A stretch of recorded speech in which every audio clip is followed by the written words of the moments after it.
Bonjour, aujourd'hui je vais faire une vidéo un peu différente. Je vais vous présenter un rapport d'une recherche qui a été dirigée par le docteur Mackenzie Salt. Donc je vais vous mettre le rapport à l'écran. Le titre du rapport c'est Favoriser l'inclusion, définir les besoins des adultes autistes au Canada, un sondage mené par des personnes autistes. Le rapport a été publié en avril, donc il est tout récent. Les autres personnes qui ont travaillé donc au niveau de cette recherche sont Marina Shaw, Simone Daniels, Jonathan Lee, Stelios Georgiades et Deepa Singhal. Et je m'excuse si j'ai fait des erreurs. Je fais des erreurs même avec des noms très banals francophones. Alors vous comprendrez que c'est un peu difficile pour moi de savoir exactement comment prononcer ces noms, qui sont plutôt anglophones. Donc, c'est l'Alliance canadienne de l'autisme en partenariat avec l'Université McMaster qui ont élaboré ce projet. Donc, je mettrai le lien vers le rapport dans la description de la vidéo et la publication Facebook pour ceux qui voudraient aller le chercher. C'est un fichier PDF et il est disponible gratuitement sur Internet.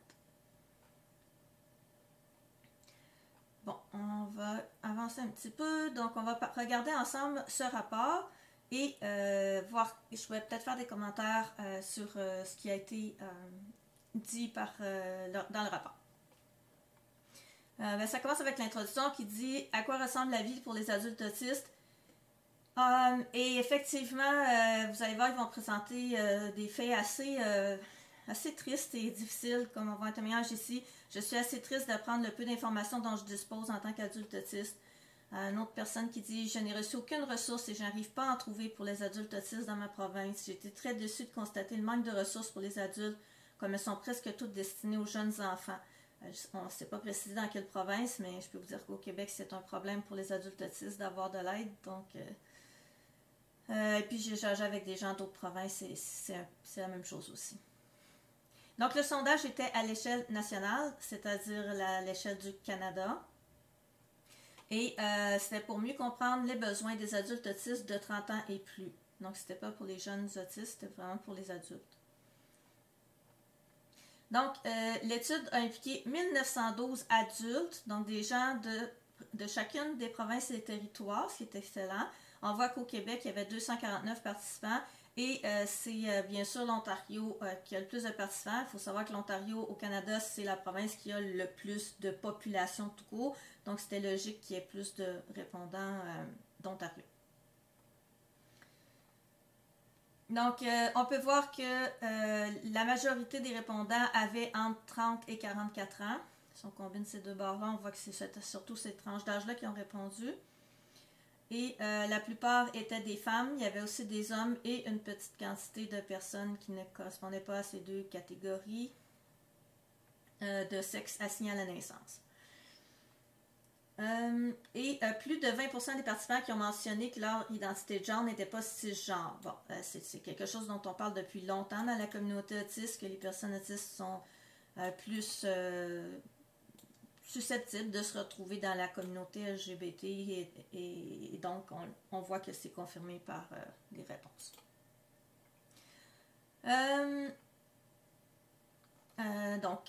Autant au niveau de, c'est ça, au niveau de êtes-vous cisgenre, autant au niveau de l'orientation sexuelle, on voit qu'il y a quand même une grande proportion de personnes qui ont répondu autre chose que hétérosexuel. On voit que la majorité des répondants étaient de race blanche, qui est un peu triste parce que ce serait très intéressant de savoir les particularités des personnes autistes qui sont soit des Premières Nations, soit qui sont qui ont une autre origine ethnique en fait, parce qu'il y a des facteurs supplémentaires. Souvent, c'est plus difficile pour eux d'obtenir un diagnostic. Bon, niveau de scolarité, je vous laisserai regarder ça de votre côté. Communication, on voit que la plupart des gens répondaient « je m'exprime verbalement », mais on voit qu'il y a quand même une proportion non négligeable des répondants qui utilisaient un autre mode de communication principal. Je voudrais en profiter pour dire que même chez les gens qui disent s'exprimer verbalement la plupart du temps, ou majoritairement, principalement, Et il y a une partie non négligeable des personnes autistes qui vont utiliser des méthodes de communication alternatives. Par exemple, moi, c'est pas rare que je vais utiliser soit l'écrit, soit un logiciel de communication, etc. Bon. Celui-là, je vais le sauter. Donc, les 7 domaines prioritaires qui ont été identifiés par le sondage sont l'accès au diagnostic, l'emploi, la situation financière. Bon, ça va un peu avec l'emploi, mais il n'y a pas que l'emploi qui peut nous amener un revenu. Le logement, le transport, la santé et l'inclusion sociale. Donc, on voit que ce sont des thèmes fondamentaux. On n'est pas dans « Ah, on voudrait de meilleurs loisirs » ou des choses frivoles. On est vraiment dans le bas de la pyramide de Maslow, donc dans les 2 premiers échelons de la pyramide de Maslow. Ben, peut-être le 3e avec l'inclusion sociale, mais bon. Donc, l'accès au diagnostic. Près de 70% des personnes qui ont reçu un diagnostic formel estiment que l'obtention de celui-ci a eu une incidence positive sur la compréhension de leur identité personnelle. Un peu plus de la moitié d'entre elles ont également déclaré que cela a eu un effet positif sur leur santé mentale. Près de 80% des personnes s'identifiant comme autistes mais n'ayant pas reçu un diagnostic formel ont déclaré qu'elles obtiendraient le diagnostic s'il n'y avait pas autant d'obstacles à traverser pour l'obtenir. On peut penser par exemple au délai ou à la complexité des démarches à effectuer pour pouvoir obtenir le diagnostic. L'obstacle le plus fréquent cité pour obtenir un diagnostic au Canada est le coût. Bon, au Québec, en théorie, c'est gratuit dans le système public d'obtenir un diagnostic de TSA, mais par contre, on connaît les listes d'attente actuelles, donc beaucoup de gens se tournent vers le privé, qui commence lui-même d'ailleurs à avoir des très longues listes d'attente. Au niveau de l'emploi, 70% des participants et participantes titulaires d'un diplôme post-secondaire ont un emploi, contre seulement 55% des participants et participantes n'ayant pas de diplôme. Donc, post-secondaire, ça veut dire pour le Québec, ce serait le cégep ou l'université. 55% des participants estiment qu'ils ou qu'elles ne bénéficient pas d'un soutien suffisant pour progresser dans leur emploi. De ce nombre, près de la moitié estime ne pas avoir le soutien nécessaire pour accomplir son travail actuel. Moins de 30% des participants et participantes déclarent bénéficier de mesures d'accommodement au travail. Donc, pour les gens qui pensent que c'est facile d'obtenir des mesures d'accommodement au travail, ça vient, les adultes autistes se plaignent à quel point c'est difficile et ce sondage vient le confirmer. Donc, il y a seulement moins de, en fait, 30% des participants qui réussissent à en obtenir.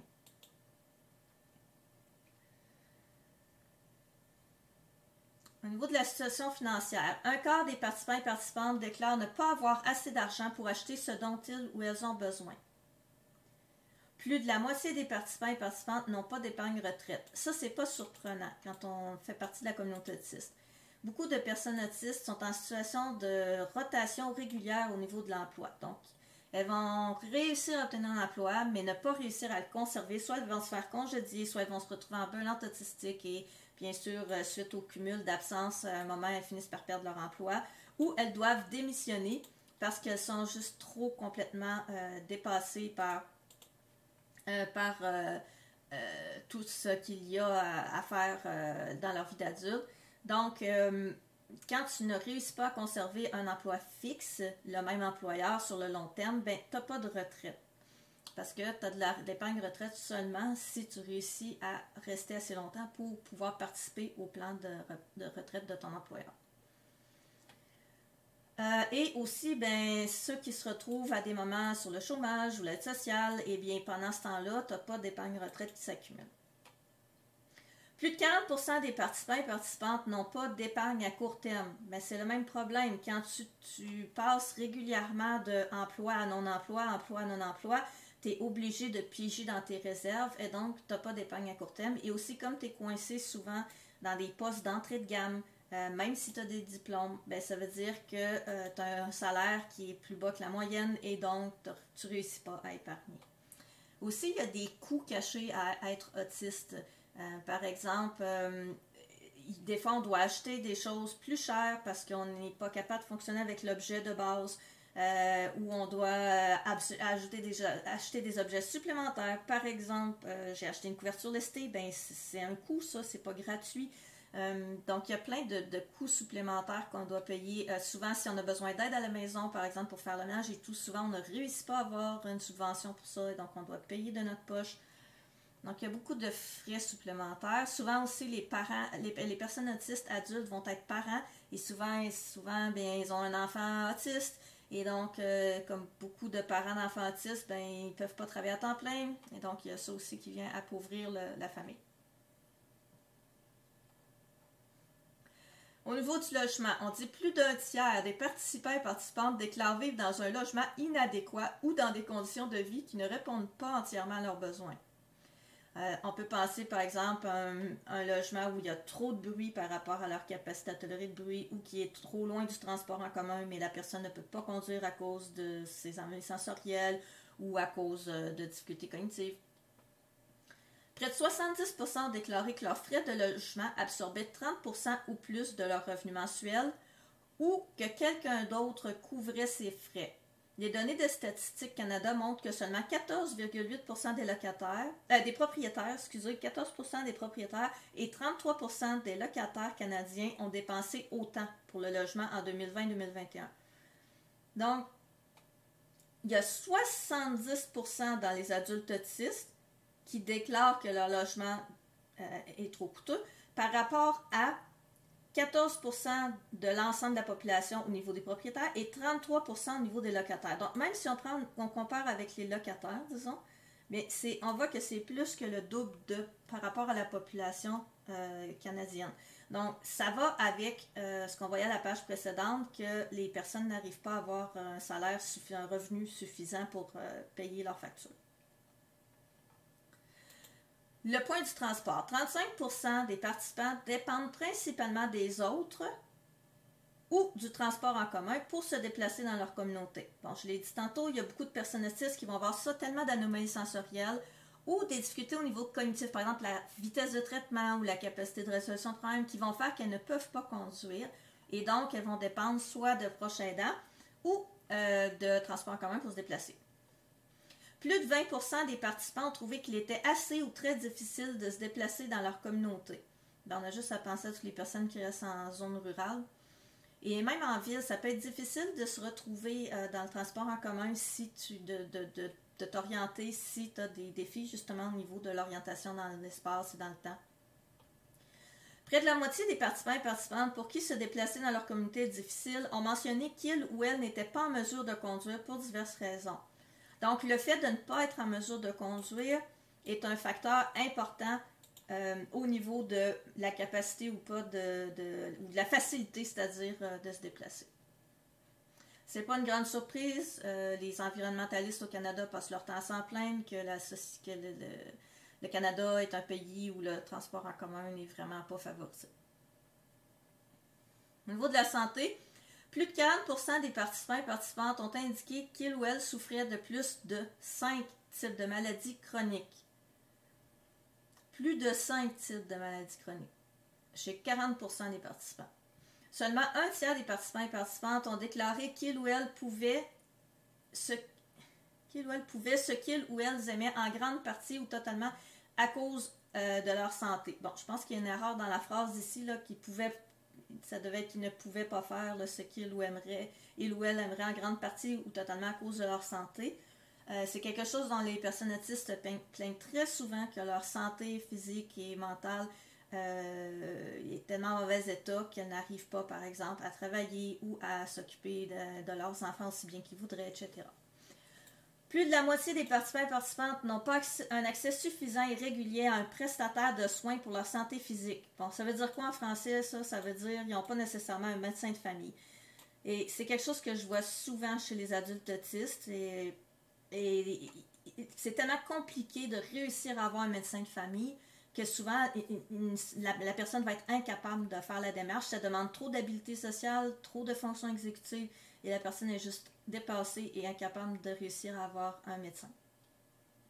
Plus de 70% des participants n'ont pas un accès suffisant à des services de santé mentale. Donc, ils n'ont pas nécessairement accès, par exemple, à un psychiatre s'ils en ont besoin.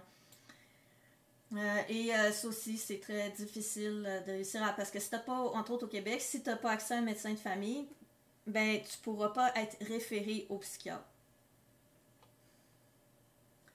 Donc, tu ne peux pas choisir toi-même d'aller voir un psychiatre au Québec.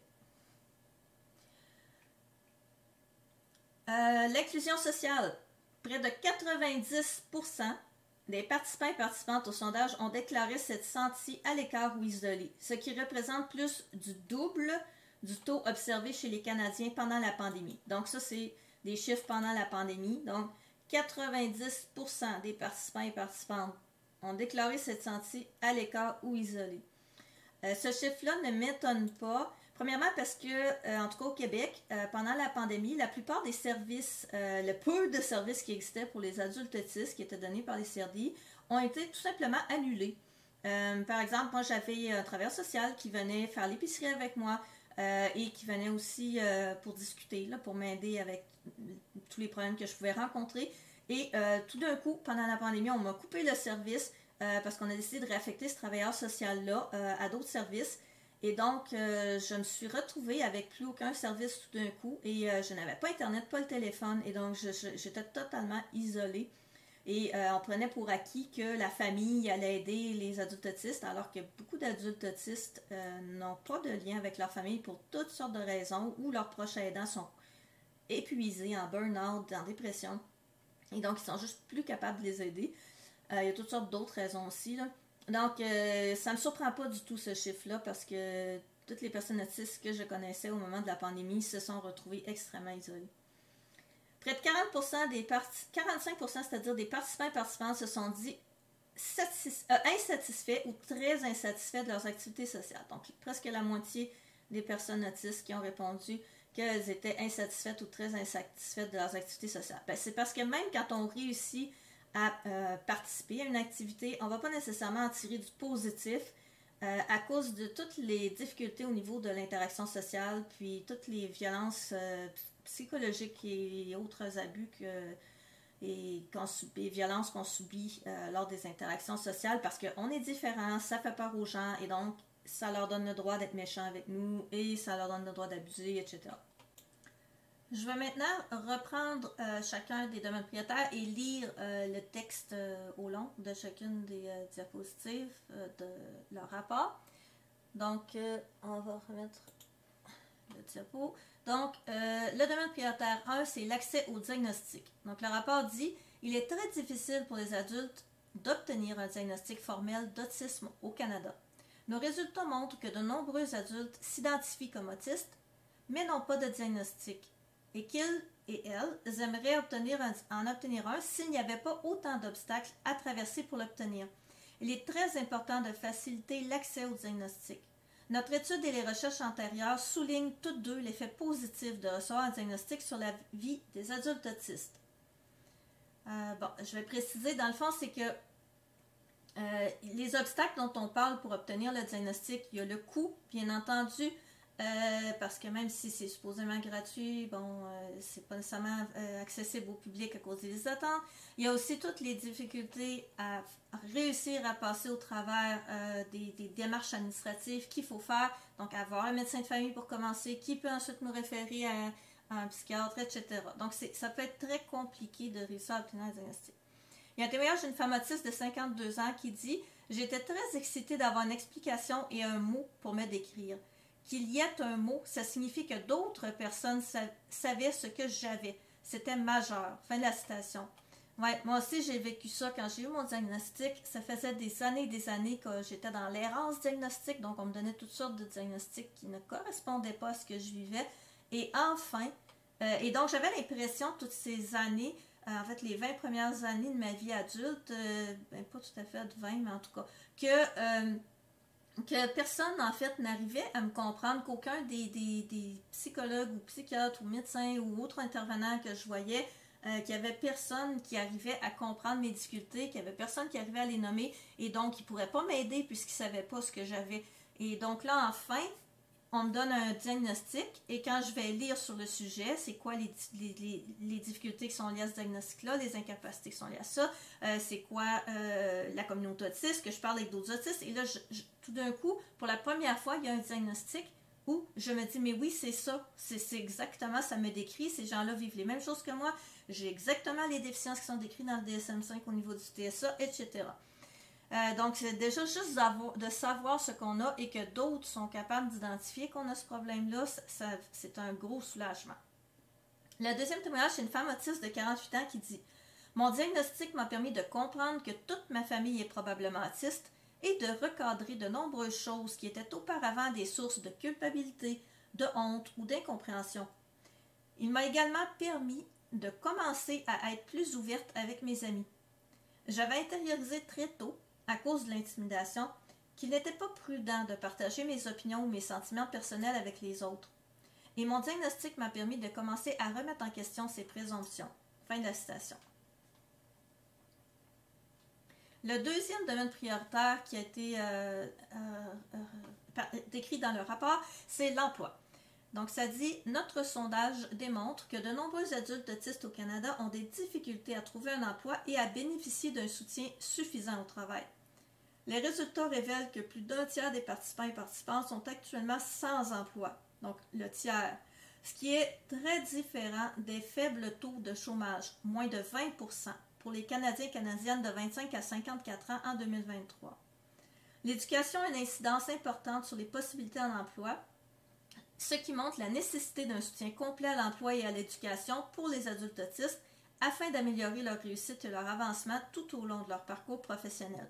Pour s'attaquer à ce problème, les politiques canadiennes devraient se concentrer sur un soutien complet à l'emploi pour les adultes autistes tout au long de leur carrière, afin de les aider à réussir dans différents secteurs d'activité. Si je peux ajouter à ça, effectivement, le tout au long de leur carrière, la personne autiste, elle va faire des apprentissages, ses facultés cognitives vont se développer au fil du temps, elle va maturer au niveau psychologique, peu importe. Comme tout autre être humain, elle va se développer. Mais il y a des choses qui vont rester foncièrement des déficiences et pour lesquelles on a besoin de soutien, par exemple des accommodements ou d'autres formes de soutien. Et ça va être toute notre vie, donc toute notre carrière en ce qui concerne l'emploi. Or, souvent dans les CRDI, on va avoir comme idée, nous on fait de la réadaptation et donc après tant de séances, tu es supposé être capable de t'organiser tout seul, tu es supposé avoir intégré et appris et tu n'es plus supposé avoir de déficience. Donc, c'est un peu comme si on disait à une personne paraplégique, on va te faire 20 séances de physiothérapie et après, tu vas marcher. Donc, il y a 3 témoignages. Le premier, c'est une femme autiste de 30 ans qui dit « J'ai peur de demander des accommodements parce que je crains d'être stigmatisée, de ne pas être recrue, etc. » Fin de la citation. Sa peur est tout à fait justifiée. Je ne compte plus le nombre d'adultes autistes qui me disent que s'ils demandent des accommodements, ils sont tout simplement pas crus parce qu'ils masquent bien leur autisme. Alors on leur dit, voyons, tu peux pas avoir tel besoin puisque tu réussis à faire telle autre chose qui, moi, me semble plus difficile.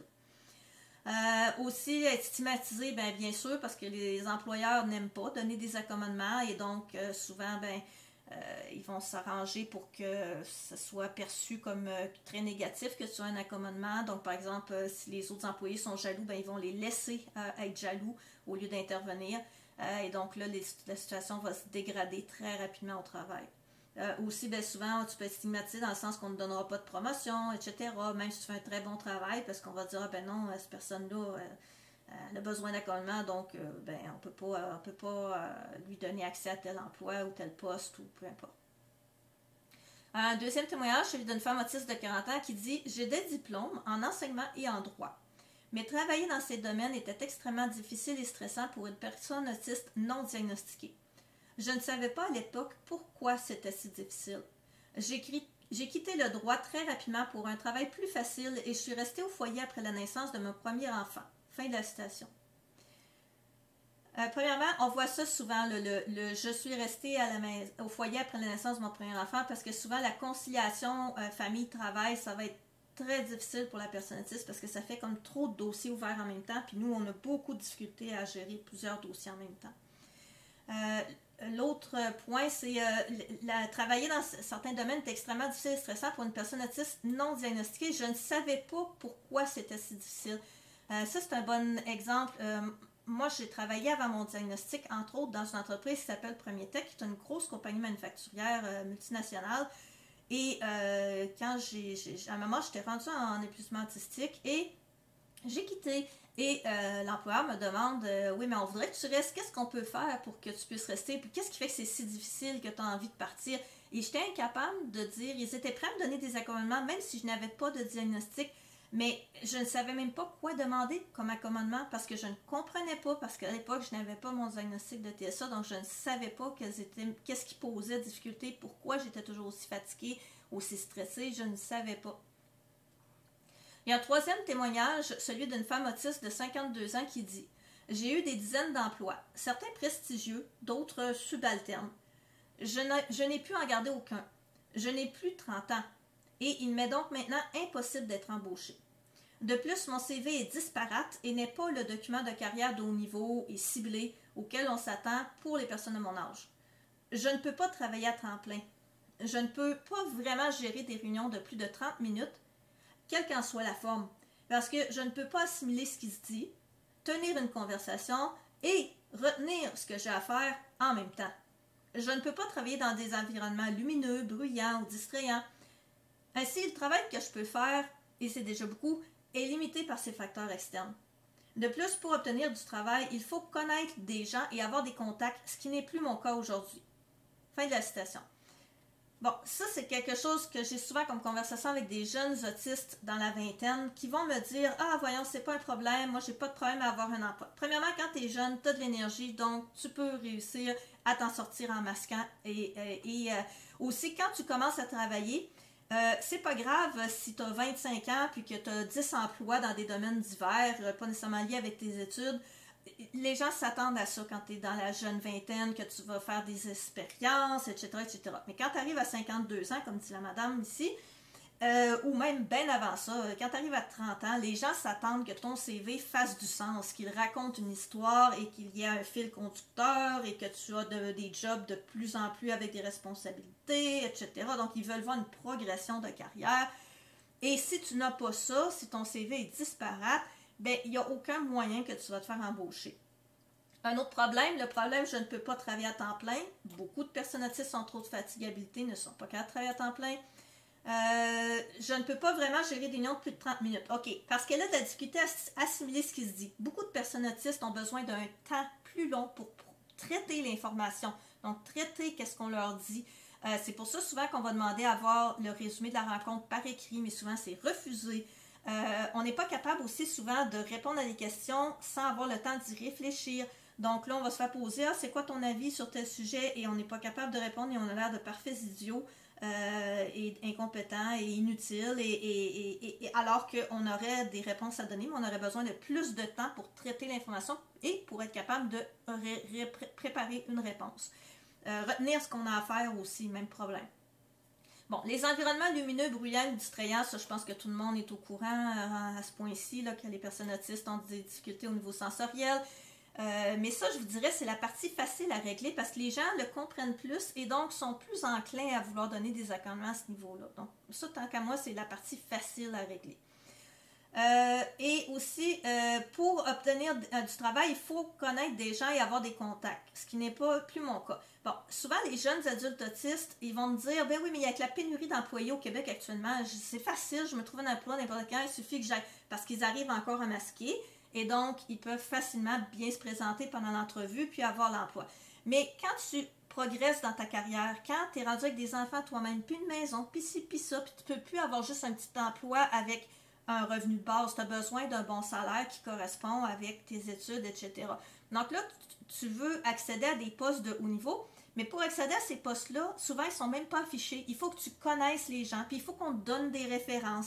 Puis si tu es parti de 12 emplois dans les dernières 5 années parce que ça ne marchait pas avec les collègues ou que tu te faisais congédier parce que tu as l'air idiot dans les réunions, parce que tu n'arrives pas à parler, parce que tu aurais besoin de temps pour réfléchir, bien, il n'y a personne qui va te donner de références et donc tu ne seras pas embauché. Donc, ça peut avoir l'air beau quand on est jeune, mais quand on vieillit, ça devient de plus en plus difficile d'obtenir et de conserver un emploi en tant que personne autiste. Puis ça, je ne compte plus le nombre de témoignages que j'ai eu là-dessus. Mais souvent, quand je parle de ça avec les jeunes autistes, ils ne me croient tout simplement pas. Le troisième domaine prioritaire, c'est la situation financière. Donc, le texte dit « Les adultes autistes sont financièrement vulnérables. Un grand nombre de participants et participantes au sondage dépendent de l'aide à l'invalidité du gouvernement. Malheureusement, ils et elles ne sont pas les seuls. La pauvreté est largement répandue parmi les personnes recevant des prestations d'invalidité provinciales et territoriales.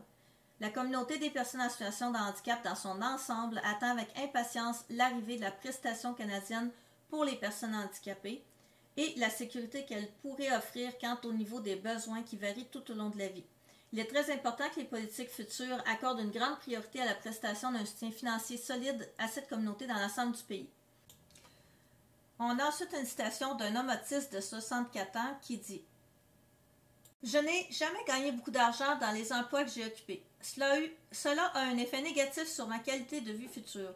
Comme je n'ai pas pu cotiser plus que le montant minimum au RPC, le régime de pension du Canada, et que je n'ai jamais eu d'argent à investir dans un REER, ma prestation mensuelle de SV, Sécurité de la vieillesse, j'imagine, sera de, tenez-vous bien, 600 $. Le programme du RPC repose sur un calcul purement basé sur les revenus, ce qui signifie que le gouvernement le traite comme une prestation basée sur ce que vous avez investi. Cela désavantage d'emblée toutes les personnes à faible revenu, puisque les dollars qu'elles peuvent investir aujourd'hui ne leur permettront jamais d'acheter la même quantité de biens dans 40 ans. » Fin de la citation. Moi, j'ai reçu dernièrement encore un relevé là, du Régie des rentes du Québec qui dit qu'ils vont me donner un gros 31 $ par mois lors de ma retraite. C'est souvent ce qui est difficile quand tu as des changements d'emploi fréquents ou que tu es travailleur autonome ou que tu n'as pas d'emploi. Tu ne vas pas cotiser dans tout ça, les régimes de pension, et donc quand tu vas arriver à la vieillesse, bien, tu vas avoir beaucoup de difficultés à arriver. Le quatrième domaine prioritaire, c'est le logement. La crise de l'accessibilité au logement au Canada touche les adultes autistes beaucoup plus que la population en général. Les données du sondage montrent que par rapport à la population générale, un nombre plus grand d'adultes autistes dépendent plus que les 30% recommandés de leur revenu pour le logement, et souvent pour des conditions de vie qui ne sont pas idéales. Les politiques de logement devraient se concentrer sur l'octroi d'une aide financière plus importante et sur la mise en place de différentes options de logement pour cette communauté. Donc, je vais ajouter personnellement que, effectivement, les différentes options de logement pour cette communauté sont très importantes. C'est-à-dire que c'est pas une communauté homogène, la communauté autiste. Il y a des adultes autistes qui ont besoin de surveillance 24/7. Il y a des adultes autistes qui sont capables de vivre de manière autonome en général, mais qui peuvent avoir besoin d'un coup de main pour le ménage ou pour faire leurs papiers. Tout ce qui est démarche administrative. Il peut y avoir des adultes autistes qui ont un conjoint ou une conjointe, qui ont des enfants ou qui sont des donneurs de soins pour leurs parents vieillissants. Donc, ce n'est pas le même type de logement qui va être nécessaire pour ces différentes catégories de personnes. On a un témoignage d'une femme autiste de 32 ans dans le rapport qui dit « J'ai désespérément besoin d'un logement à moi. La chambre que j'occupe actuellement dans la maison de mes parents est très petite. Il n'y a pas de place pour se tenir debout, car ce très petit espace est rempli de toutes mes possessions matérielles. J'ai économisé suffisamment d'argent pour pouvoir déménager, mais j'ai vraiment beaucoup de mal à entamer le processus d'achat d'une maison en raison de toutes les interactions sociales que cela implique. J'essaie pendant des heures de me préparer à contacter un courtier en prêt hypothécaire ou une banque, mais je me défile toujours. J'ai trop honte pour demander de l'aide. » Fin de la citation. Bon, même si elle n'avait pas trop honte pour demander de l'aide, demander de l'aide pour acheter une maison, là, demandez ça à un intervenant du CRDI. Qu'est-ce qu'il va vous dire? Il va vous dire que c'est pas prioritaire ou c'est pas le genre de choses qu'on fait comme intervention. Donc, la personne, ils vont lui dire commence par te trouver un logement. Mais si la personne a de la difficulté pour les raisons d'interaction sociale ou des difficultés cognitives à faire la démarche pour louer un logement ou pour acheter une maison, c'est quasiment la même chose. Donc, elle va pas plus se caler sur un logement. Donc, même si elle demandait de l'aide, même si elle n'avait pas trop honte, elle va probablement lui être refusée cette aide parce qu'il ne sera pas compris que si elle a réussi à accumuler de l'argent, ben les gens vont dire, ben si tu as réussi à travailler pour accumuler de l'argent, tu devrais nécessairement être capable de faire les démarches pour te trouver un logement ou une maison. Donc, ça va pas être compris. Je ne sais pas combien de fois des adultes autistes me disent ça. Donc oui, il peut y avoir de la honte, de la culpabilité à ne pas être capable de le faire par soi-même, mais même si tu demandes de l'aide, elle va probablement être refusée. Il y a aussi un homme autiste de 47 ans qui dit dans le rapport en témoignage « Je vis dans un logement social public qui est subventionné sur la base de mes aides publiques et de mes revenus à temps partiel. En tant qu'autiste, /handicapé, je n'ai pas les moyens de me payer un logement au prix du marché, j'ai besoin d'un logement subventionné. bon, j'espère que, fin de la citation, j'espère que tout le monde est au courant là, que les logements sont rendus tout simplement inabordables. Dans ma ville, j'ai vu des 2,5 non chauffés, non éclairés pour 800$ par mois, alors que les prestations de base d'aide sociale sont autour de 700, et que même si tu réussis à avoir la solidarité sociale, là, donc même si tu réussis à prouver que tu as une incapacité, c'est 1100, 1200$ par mois, donc il va te rester très peu d'argent pour toutes les autres dépenses. Alors effectivement, le logement subventionné est une nécessité quand tu ne réussis pas à avoir un bon emploi. Le 5e domaine prioritaire, c'est le transport. Le rapport dit qu'un grand nombre d'adultes autistes éprouvent des difficultés à se déplacer de manière autonome au sein de leur communauté. L'amélioration de la mobilité et de l'indépendance par le biais de politiques est un objectif général soutenu par l'ensemble de la communauté des personnes en situation de handicap. Des changements au niveau provincial, territorial, fédéral et municipal sont nécessaires pour encourager les adultes autistes et d'autres personnes à se déplacer de manière autonome. Bon, je vais juste vous faire remarquer là, qu'ils disent par l'ensemble de la communauté des personnes en situation de handicap. Donc, c'est pas seulement les personnes autistes, c'est toutes les personnes qui sont en situation de handicap qui dénoncent depuis des années les problèmes au niveau de la mobilité au Canada. On a le témoignage d'une femme autiste de 52 ans dans le rapport qui dit « Je ne suis pas toujours en état de conduire et je ne peux pas prévoir quand je le serai ou non. Parfois, je suis épuisée. Parfois, mes sens sont à 100% et même les lunettes fumées ne fonctionnent pas. Parfois, je suis trop distraite par tout ce qui se passe sur la route. D'autres fois, tout va bien, puis c'est même agréable. Alors, si je prends des rendez-vous, qui sait? » Fin de la citation. Donc ça, c'est un des gros problèmes. Moi, il y aurait peut-être des journées où j'arriverais à conduire. En fait, c'est sûr qu'il y en aurait. Le problème, comme elle dit, c'est comment je sais, est-ce que je vais être correcte au niveau cognitif, au niveau sensoriel, est-ce qu'il va neiger, pleuvoir, y avoir trop de lumière? Je ne peux pas prédire ces choses à l'avance. Est-ce qu'il y aura beaucoup de trafic, etc. Comment mon cerveau sera, à quel point il sera en surcharge ou pas. Et donc, si tu veux garder un emploi dans un endroit où est-ce qu'il n'y a pas de transport en commun, ça peut être vraiment un gros problème. Ou même pour accéder aux soins de santé, si je prends un rendez-vous avec mon médecin, comment je peux être certaine que je vais être capable de m'y rendre s'il n'y a pas de transport en commun entre autres? Ensuite, il y a un autre témoignage d'une femme autiste de 49 ans qui dit « Je trouve les transports publics très stressants. Le bruit des gens qui parlent me pousse à me refermer sur moi-même mentalement. Si ma voiture brise, je préfère ne pas sortir plutôt que de prendre le bus ou le train. Voyager sur de grandes distances, par exemple en avion, demande une préparation mentale excessive et j'ai besoin d'une énorme période de récupération solitaire à l'arrivée. » Fin de la citation. Bon, ça, c'est un autre problème. Donc, effectivement, il y a beaucoup de personnes autistes qui se retrouvent en surcharge sensorielle ou cognitive dans le transport en commun. Et donc, elles auraient besoin d'une longue période de récupération à l'arrivée. On peut parler de plusieurs heures ou plusieurs jours de récupération. Et là, on s'attend que la personne, 10 minutes après être arrivée, elle va être capable de travailler ou de faire participer à une fête ou peu importe ce qui est attendu qu'elle fasse à l'arrivée. Alors ça, c'est un autre gros problème et c'est pourquoi pour certains adultes autistes, le transport adapté est plus adapté. Ou du covoiturage, par exemple. Mais c'est difficile, des fois, de trouver un covoiturage qui est sécuritaire, donc avec un conducteur ou une conductrice qui ne va pas abuser de toi, par exemple. Le 6e domaine prioritaire, c'est la santé. Le rapport dit « Les adultes autistes sont confrontés à divers problèmes de santé physique et mentale, y compris à des troubles concomitants. La majorité des participants et participantes au sondage ont estimé que leur santé mentale était moyenne ou mauvaise. Et près de la moitié de ces personnes ont évalué que leur santé physique de la même manière. Bien que ces problèmes affectent leur vie quotidienne, un grand nombre de participants et participantes ont déclaré qu'ils ou elles ne pouvaient pas obtenir des traitements qui leur conviennent ou encore pas de traitement du tout. Pour que les adultes autistes puissent s'épanouir, il est essentiel de mettre en place des politiques qui éliminent les obstacles aux soins liés à l'autisme. Bon, je vais vous clarifier un petit peu, là. Quand ils disent ne pouvaient pas obtenir de traitement qui leur convienne.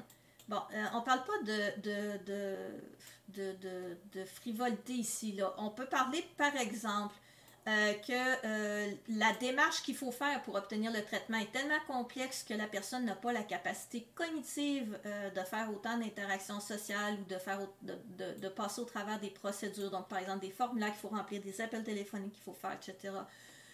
Ou encore que le traitement comporte un aspect sensoriel important et que la personne n'est pas capable, elle se retrouve en surcharge et donc elle ne peut pas continuer le traitement. Par exemple, je vais vous donner un exemple de ma vie. À un moment, on m'avait envoyé faire de l'EMDR, qui est un traitement très bien reconnu pour les traumas, sauf que la psychologue utilisait une technique qui consiste à toucher, et moi, le toucher, ça me provoque toujours de la surcharge, donc ça ne faisait qu'empirer mon trauma. Ensuite, on dit ou pas de traitement du tout.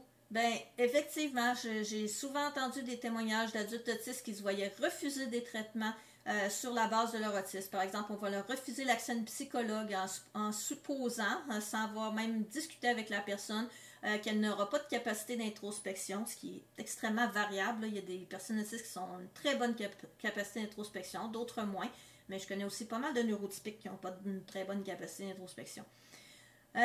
Donc, ça va arriver souvent aussi qu'on va nous refuser des traitements pour des raisons du genre, on ne connaît pas les personnes autistes, tel professionnel n'est pas habitué à travailler avec des personnes autistes. On se fait dire assez souvent cela. On a 2 témoignages dans le rapport. Le premier d'une femme autiste de 52 ans qui dit « La fonction exécutive régit presque tout. Donc, même si je me sens bien physiquement un jour, je ne serai peut-être pas en mesure d'en profiter. Ou bien, lors d'une bonne journée, je peux passer tout mon temps à rattraper les 3 jours d'avant où je me sentais pas bien. » Fin de la citation. Il y a un deuxième témoignage d'une personne autiste de genre fluide de 40 ans qui dit « J'ai l'impression que ma santé, tant physique qu'émotionnelle, mentale, a été extrêmement mal gérée, négligée pendant la majeure partie de ma vie. Jusqu'à ce que je trouve les mots justes pour décrire ce que je vivais. Et même à ce moment-là, il faut se battre pour être cru et écouté. » Fin de la citation. Bon, ça, c'est un des gros problèmes. Les personnes autistes, souvent, vont nommer les choses différemment. Et ça se peut, par exemple, qu'on va donner plein de détails ou qu'on n'aura pas la même réaction. Donc, ça se peut qu'on est tellement habitué à masquer, par exemple, qu'on va encore masquer, qu'on ne sera pas là à pleurer à l'infini ou qu'on ne sera pas là avec on va être capable de garder une composition faciale qui est relativement calme alors qu'à l'intérieur, on est en détresse complète. Il y a aussi le problème, donc on ne sera pas cru, on ne sera pas écouté. Et donc, ça peut souvent faire en sorte qu'il peut être très difficile pour nous d'obtenir des soins au niveau de la santé psychologique. Il y a aussi le fait que, comme on nous dit tout le temps que ça se peut pas ce qu'on vit, par exemple, on nous dit que ça se peut pas nos anomalies sensorielles, ça se peut pas qu'on est foncièrement incapable de réaliser telle tâche cognitive, etc.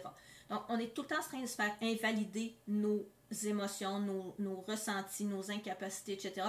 Donc, souvent, à un moment, nous-mêmes, on va se mettre à négliger nos propres signaux de santé physique et mentale parce qu'on est tellement habitué de se les faire invalider. Le 7e domaine prioritaire, c'est l'inclusion sociale. Donc, dans le rapport, ça dit « Il est très important pour le bien-être général des adultes autistes de s'assurer qu'ils ou elles se sentent inclus dans la société. Le fait de se sentir socialement isolé peut entraîner des risques divers pour la santé, comme la démence et les maladies cardiaques. Le fait d'aligner des politiques en matière d'autisme sur la loi canadienne sur l'accessibilité peut contribuer à éliminer les obstacles et à créer un environnement qui accueille et accepte les adultes autistes. Il est essentiel que la société reconnaisse et célèbre les forces et les perspectives uniques des adultes autistes afin de favoriser une culture de diversité, d'acceptation et d'inclusion. » Bon, je vais bonifier un peu. Donc, quand on dit que l'isolement social peut entraîner des risques pour la santé, comme la démence et les maladies cardiaques, c'est pas nouveau, là, ça fait des décennies qu'il y a des études qui démontrent ça. Donc, c'est pas seulement pour les personnes autistes, là, c'est vrai pour tout le monde, mais bon, puisque les personnes autistes sont plus à risque d'isolement social, d'exclusion sociale, bien sûr, elles sont plus à risque de développer des complications de maladies physiques et mentales. Et on dit l'essentiel que la société reconnaisse et célèbre les forces et les perspectives uniques des adultes autistes. Bien, ça, c'est le problème. On se concentre tout le temps sur nos déficiences, nos incapacités, C'est correct, on a besoin de soutien. Mais justement, tant qu'on n'aura pas de soutien pour pallier nos incapacités, on ne peut pas mettre en valeur nos forces parce qu'on est pris à continuellement se battre pour pallier nos incapacités. Donc moi, une fois que j'ai pallié mes incapacités dans la journée, il n'y a plus d'énergie et de temps qui reste pour utiliser mes forces. Donc à la fin, mes forces, elles servent jamais, ou en tout cas, elles servent seulement à pallier mes incapacités. Donc finalement, elles ne sont pas disponibles pour faire des choses qui pourraient être appréciées. Non, donc les autres voient juste que je fais juste survivre. Puis, mais là, ils me voient juste comme un poids parce que j'arrive pas à faire des choses qui auraient une valeur à leurs yeux. Je fais juste pallier mes incapacités en permanence. Il y a 2 témoignages. Un homme autiste de 42 ans qui dit « Je n'ai pas d'amis. J'ai eu des connaissances au travail, mais nous ne parlions que pendant les heures de travail. Et les tentatives de rencontre après le travail ne se sont jamais concrétisées.